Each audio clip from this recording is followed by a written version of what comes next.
और next question है बेटा कि if a matrix has 8 element, ठीक है, एक मैट्रिक्स है जिसमें टोटल ही 8 एलिमेंट है, कह रहे हैं what are the possible orders it can have. तो इसके ऑर्डर क्या क्या होंगे पॉसिबल। तो ध्यान से समझिएगा, जब भी इस टाइप का कोई क्वेश्चन आएगा तो आपको क्या चेक करना है कि ऐसे नेचुरल नंबर आपको फाइंड करने हैं जिनका प्रोडक्ट ये नंबर आए। जैसे फर्स्ट हम देखते हैं कि 1 की इंटू अगर आप 8 से कराएंगे तो भी रिजल्ट 8 ही मिलेगा, है ना।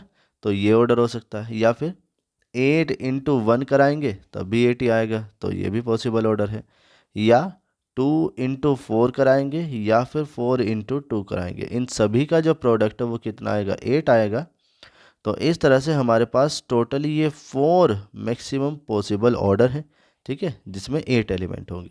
ऐसे ही मान लीजिए अगर कोई ओड नंबर होता, ठीक है, मान लीजिए कोई मैट्रिक्स है जिसमें हमारे पास टोटल 13 एलिमेंट्स है, ठीक है, और उसमें आपसे ऑर्डर के बारे में पूछा है कि भाई इसमें ऑर्डर क्या क्या पॉसिबिलिटी है। तो ध्यान रखिएगा, इसमें ऑर्डर की पॉसिबिलिटी बस 1 इंटू 13 या फिर 13 इंटू 1 होगी, ठीक है, क्योंकि 13 क्या है, एक ऑड नंबर है, और ऑड नंबर वाले केस में बस आप उसी की मल्टीप्लाई करा देंगे तो उतने ही पॉसिबल ऑर्डर हैं, ठीक है।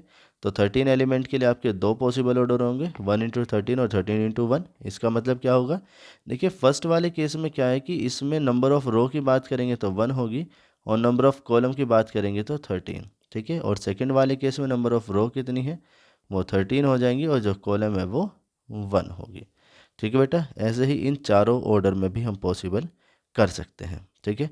तो उम्मीद करते हैं कि अगर हमारी मैट्रिक्स में 8 एलिमेंट है तो उसके क्या क्या पॉसिबल ऑर्डर हैं और कैसे हम फाइंड करेंगे ये आपको समझ में आ गया होगा।